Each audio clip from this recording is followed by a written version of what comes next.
I want to turn to the story of Monica because it's fascinating to me. And I have to say that, like, my perspective changed in a way through this that I became a little bit more skeptical of her towards the end, oddly enough. Sure.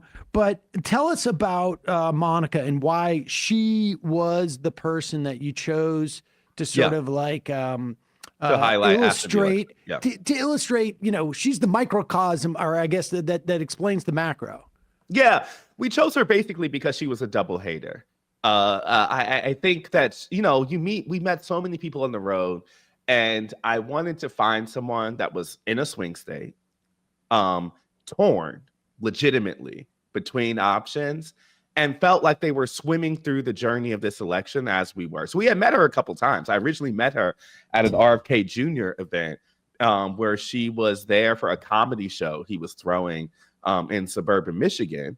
And who was the comedians on that bill? If I could just ask.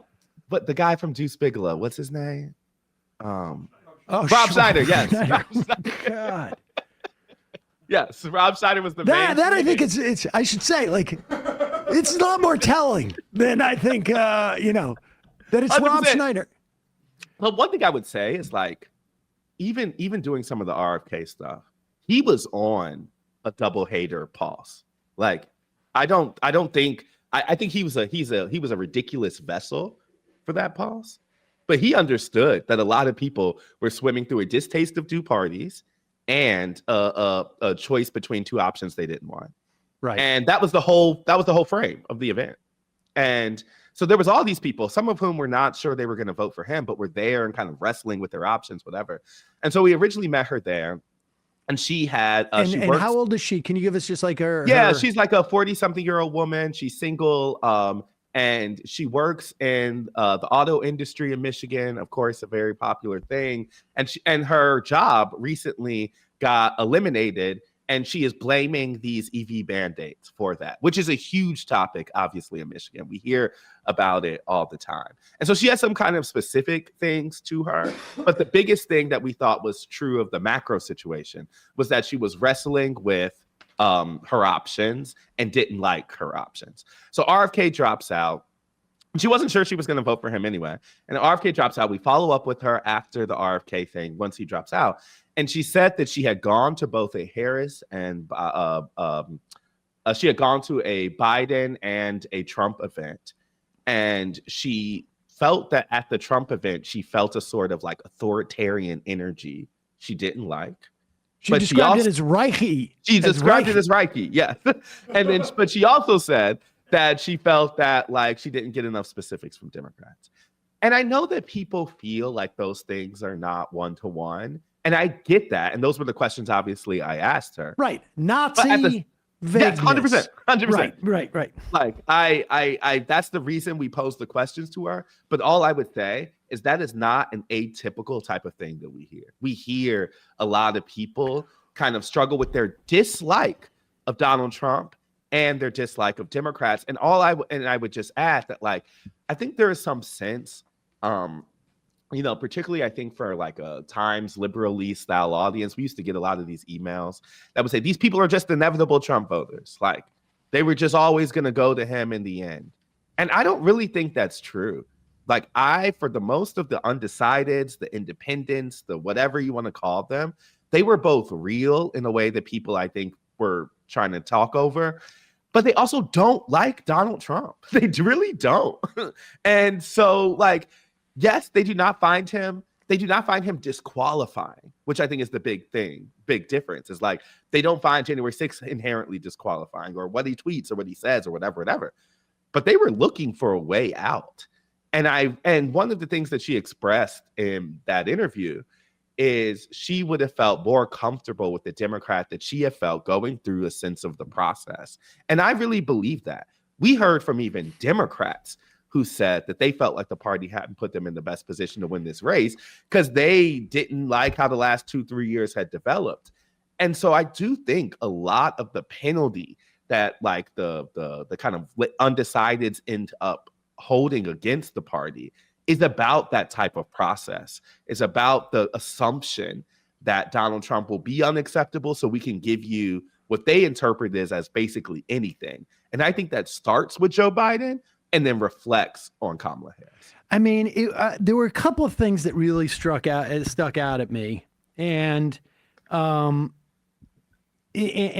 almost like sort of working backwards. I mean, first off, let me ask you this: like, did you ever ask her about unions?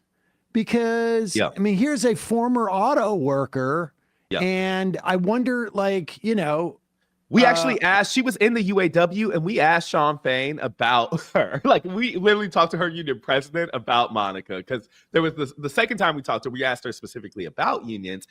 And she was, I mean, and you kind of hear this in the kind of rank and file union folks sometimes. She was basically saying that she disagreed with her union leadership, who had supported Democrats because she felt that and this was the EV mandate specific part, she felt that had hurt her individual plan, and that's what she was holding against them. And so when we ended up talking to Sean Fain at the Democratic National Convention, and I was like, hey, I just talked to this lady Monica who's in your union, and whatever, and he gave her a specific message. They followed up with her. Like, all I'm saying is, like, it's interesting to me just because it's a type of person who has so many markers that could lead them to Democrats. Right. And she kind of rejected them along the way. And I don't think that is, I don't think that's true for all of those kind of folks who decided late, but that's why I thought she was the right person to ask, because she had actually thought through why she had rejected unions, why like Reiki wasn't enough, right? Like why she cares about abortion rights all the time. We talked about her at the beginning, why that wasn't enough to vote for Kamala Harris. Well, one of the things that stuck out for me is that I mean, of the many, was one, she talked about Harris flip-flopping. Yeah. Which you addressed in the sense that, like, maybe had there been a longer primary process, it would have seemed more like an evolution, because it's 4 years later. I will also say that, like, it's not a completely baseless assertion that Harris never had any type of, like, internal compass in terms of politics, both because she never formed any, like, she was a prosecutor. Yeah. There's really no, I mean, there's arguably an ideology there, but it's not like one that is articulated in the way that people, it's you're more of like a bureaucrat on some level from people's perspective. As a senator, she wasn't in there for very long and hadn't really established her bona fides. And frankly, I remember her questioning Joe Biden and saying, like, where were you in terms of busing? And then 3 days later, it was like, on the other hand, maybe it's not that big of a deal. And so she was susceptible to that, but that's a high sensitivity. The other thing that Monica said that also struck me was, because I don't have any brothers or sisters, because I'm 37 and I don't have any kids, I don't have to worry about the future. Yeah. And it sounds callous. I'm quoting her, and it sounds shallow and self-interested. But the point of the matter is, if I can't take care of myself and pay my own bills immediately, I can't dedicate my personal time outside of work to work with people in recovery. The owning of the selfishness. Yeah. I mean, but it was also like in the context of her recovery, there's like some awareness of like, I have to feed myself and protect my peace, I guess, and go forward, whatever it is. Those things really, really struck me. But I also have to say, like, her staying in the game with Joe Biden, because even after the debate, she was still sort of like, she was still, that to me makes me feel like, and it's just simply like, if it's the case, it's the fact that, like, she has a bias against maybe it's a female. I suspect it's a female candidate, because, I mean, Joe Biden was barely sentient. And there is a lot of things that Harris did wrong, in my estimation, and, left on the table. But the idea that just like substituting out a generic Democrat, I feel like if Martin O'Malley was there, Right. she would have been like, okay, Right. it's just. Right. I mean, did you get that sense? I think you're right, and I think that comes up in a lot of our talks with folks all the time. Like I can lay out kind of broader and kind of structural reasons why people are why they're voting the way that they are. But so many of the things that come up are those kind of individual preferences, which fall on the same type of racist, sexist, whatever markers you want to land. And so I am not someone who says that those things don't matter. They absolutely matter. I remember back in 2019-20, when I would run into people who were torn between Bernie and Bloomberg. And I would be like, what is the through line? And the real through line is they just liked a white guy who felt strong, And so many of people's individual voting decisions come down to those preferences. And I think that Harris, certainly the flip-flopping thing hurt her uniquely because of who she is. And I, as someone who covered her initial presidential race, I may have written more about her kind of political shortcomings or maybe lack of vision than like anyone else in mainstream media. And I still don't think that explains a lot of the ways that folks come to her. And so I definitely don't kind of demean that. The only thing I would say is when we think about the ways that like racism, sexism impact this race, I don't just start with, how the Monicas ended up voting. What big way I think it impacted this race is the Biden White House did not set her up in a position to be the leader of the party, and when I was reporting a profile of Kamala Harris last year and asking, is there any different ways that you treated this number two because she's a Black woman and the first person to hold that position? No. They were still talking about, well, we did it like this with Al Gore, or we did it like this when Joe Biden was the number two. And it was a complete dismissal. She was not selected with the idea of the future in mind. She was not set up with the fact that she could be the future leader of the party. And that kind of shelving, I think, is also a racism, sexism impact too. So both I just think in terms of like the motivation behind it, but the complete obliviousness, a misread of their mandate. Yeah, yes, obliviousness, a misread to their mandate, and an obliviousness to like you'd have to be completely blinkered to not think that there is a automatic minus 2 points for a Black woman running. I don't know what and the I'm number like, these is, are all these Democratic liberals who spend all their time on the trail talking about the white supremacy and racism, sexism, and they don't even operate with that in mind. And so they're not doing anything to sort of say like, okay, at one point, Joe Biden's not going to live forever, 100%. and she's going to have to run. And like, what are we doing? What are we doing? What are we doing to make her see? To sort of like put her in a position to succeed. Let me tell you a specific example on this point. There was I was reporting the profile on the vice president last year, and I remember seeing some stat that said, the vice president's kind of people, a circle, showed me some stat that was like, when she delivers the Biden message in some focus groups, like people move, just trying to show her as an effective messenger. Very kind of baseline politics stuff. And I remember someone in the White House telling me, well, that's true for everybody because our message is a good one. And I say that to say, there wasn't a sense of like, oh yes, she's on our team. This is a ticket. We selected her for that reason. She is an effective communicator of the message. It was like, Joe Biden is the president. He is doing a good job. And anyone who says that shows some, anyone who says that, it lands with public. And it was a demeaning of her specifically that I found as reflective of their own kind of self-belief, that they had cocooned themselves in this type of bubble where it could only be Joe. And that it itself, it was so disconnected from the public that I mean, that's why the reasons I go back to why they lost this race start 2 years ago. Yeah. Because I remember, telling them, on the podcast, we hear about age of Gaza, a ton, or whatever. And these Biden folks would, they would sit back from the table and they say, Donald Trump is on the other side and democracy's on the line. And you're talking about age?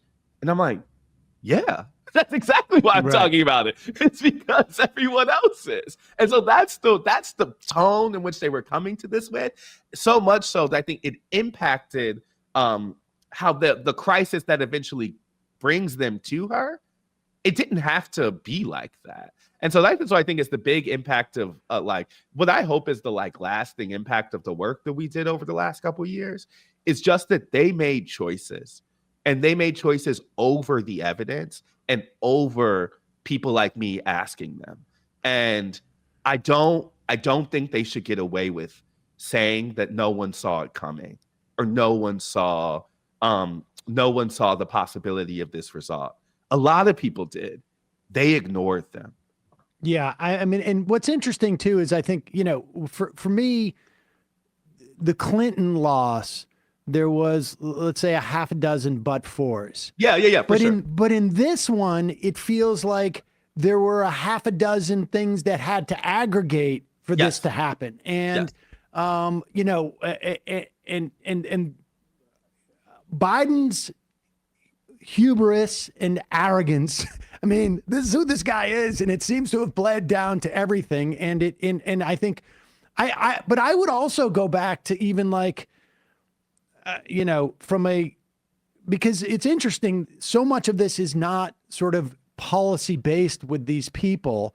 The policies give maybe sort of like a broader narrative, which they could have hung a campaign on, but it was inhibited by a lot of this other stuff, I think. But what strikes me as interesting is when you were talking about abortion on the on the night of the election, I guess, or in the morning the next day, and people have mentioned consistently that Donald Trump is different than other Republicans on abortion rights, and I've heard that. And one of the problems that I think was set up, and I've argued it was in the wake of the American Rescue Act, was Biden reverting back to 1993, essentially inviting the Republicans in to negotiate Build Back Better. They couldn't come up with anything, so inviting Portman and Sinema in, and this whole notion of you making Donald Trump distinct from the Republican Party and the Republican Party distinct from Donald Trump.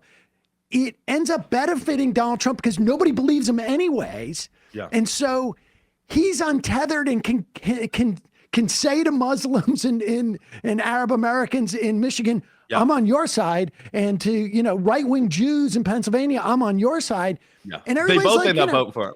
And they both end up voting for him. And because there was such a reluctance to tie Donald Trump to the Republican Party and anchor him here and say okay, he may be a vassal, he may be a flip-flopper, but they're not. And the whole Lynn Cheney, that's not only did it not get him anything, that mode of thinking prevented them from basically tying Trump to any set of policy issues that were meaningful to anybody. Yeah, it's a strategy that flopped. It's just not even every kind of leg of it. And and I think Democrats told themselves a story after the midterms because Biden really did succeed. And I think Democrats succeeded in framing those candidates as outside the Republican norm, particularly in battleground states. I think that they just took that strategy nationally. And one of the things that people people do not think Donald Trump, people project what they want onto Donald Trump.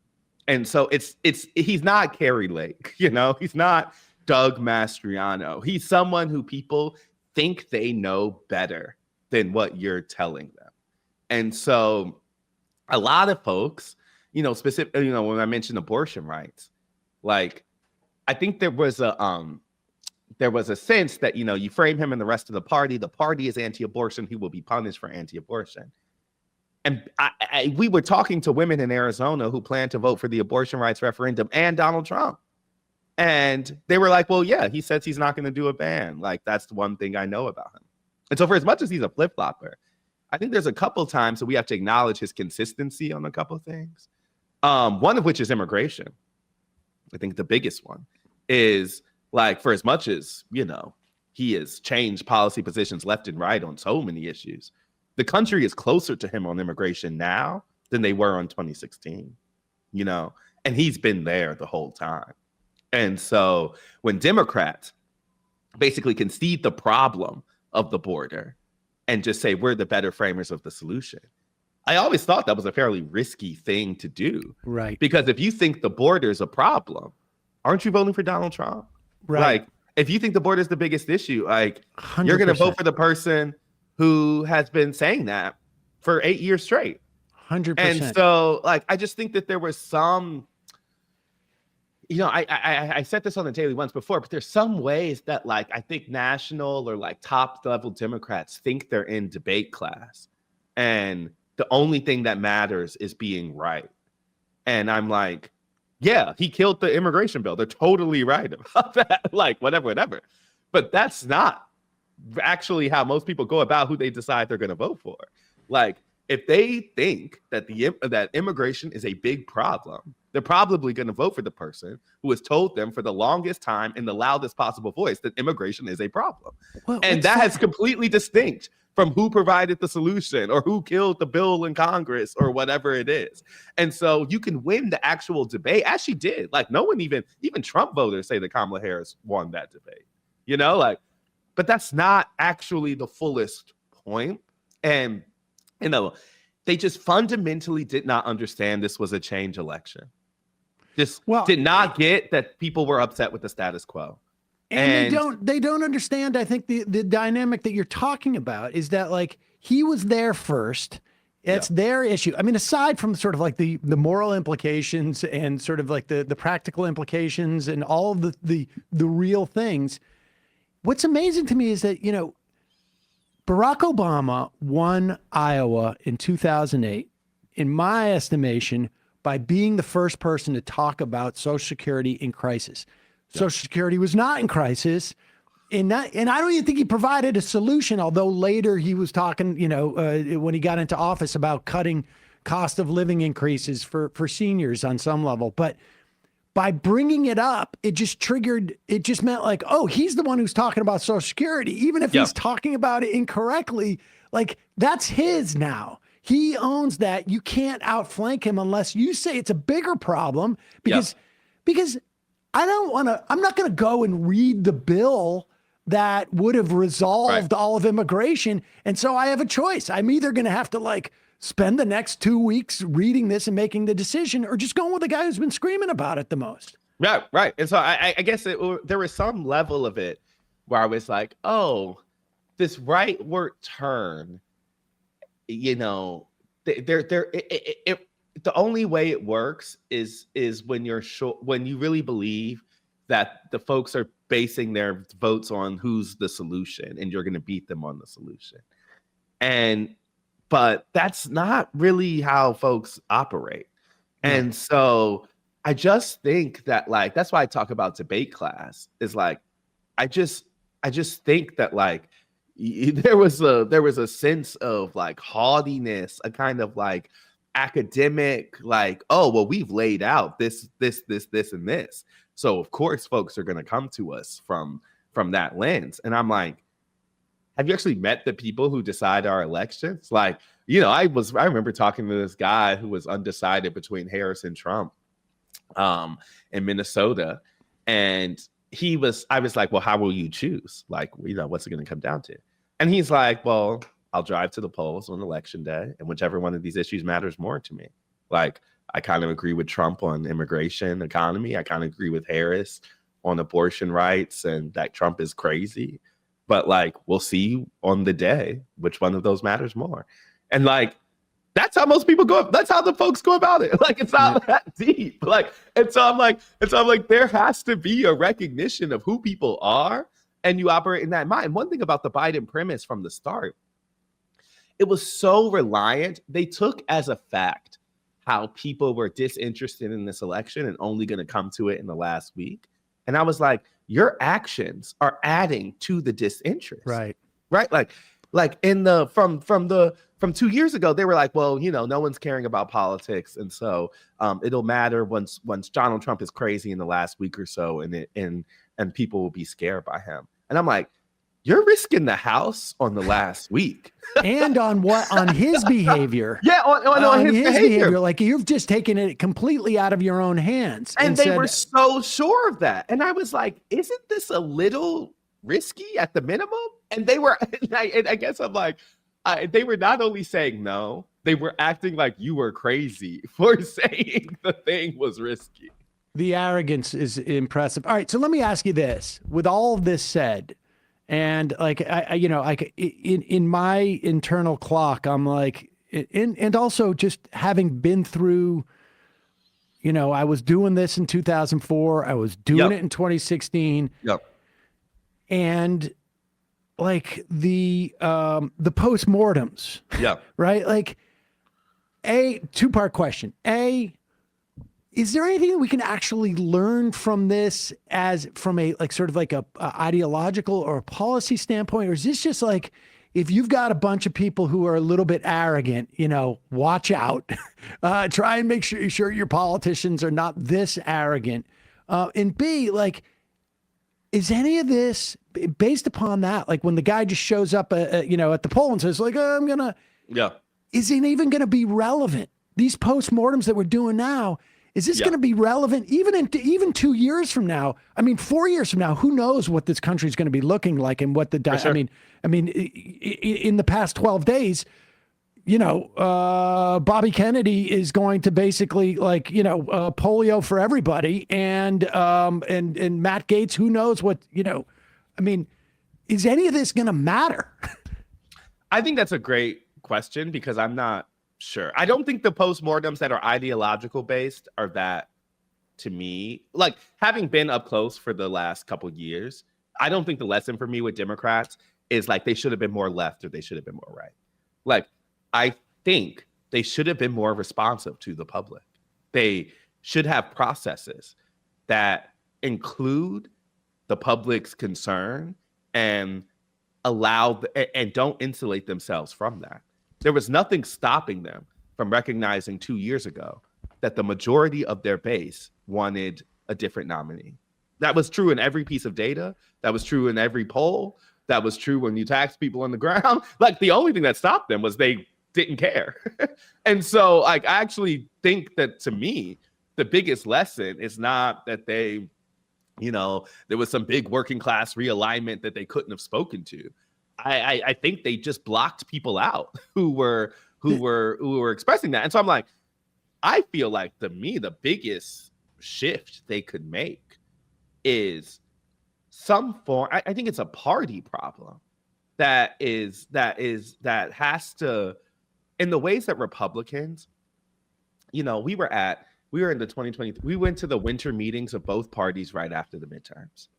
And this is the critical window, in my opinion, of when this shit went left, is a year and a half ago, when the Republicans were embarrassed by the midterms and had a pretty open discussion about what they had to do in 2024. That included the Trump wing saying, yeah, we got to chill out on saying early voting and is bad.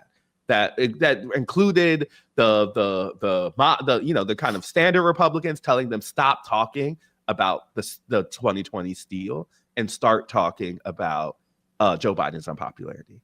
Like, these were all things they were fairly talking. We went a week later to the Democrats, and they were saying the lesson of the midterms is that we are doing A-okay. That we are doing that in the same way that the folks found those Senate candidates unacceptable, they will find Donald Trump unacceptable in the year and a half. And so the things that you're bringing up, little New York Times reporter, about Joe Biden's unpopularity or about his age or about all of that stuff, all of that will not matter. And they were in the process of moving South Carolina to the front of the primary, not only to make it easier for Joe Biden, They were in the middle of telling people they did not need debates in the primary or canceling some of the state primaries to make it easier for Biden's reclaiming of the nomination. And so that lack of responsiveness, Republicans work from the premise of supporting and appeasing their base and making the rest of the people, be it the Nikki Haley's of the world or who else, go along with it. Democrats don't work from that premise. They work from appeasing the others and making their base go along with it. Right. And I just think that instinct from them has been found out in these really important elections.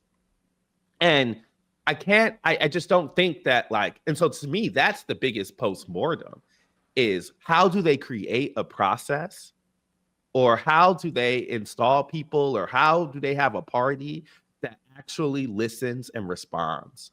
Because more than an individual policy, I think that was what I saw over the last couple of years.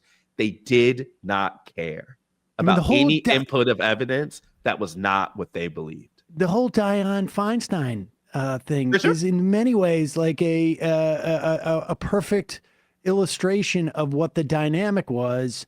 And we just got it again with this. I mean, at the end of the day, I think it really comes down to, could they have convinced Jill Biden to basically say, but if everybody had agreed early on, these party apparatchik, we're just not going to go along with it. It's going to be humiliating. But they were there before the midterms. I remember the summer of 2022 when a whole bunch of people were talking about how Joe Biden's unpopular, about how they're in the trouble for 2024, all of that type of stuff. And then they got after and they move with the level of self-preservation that matches what their ambitions are going forward.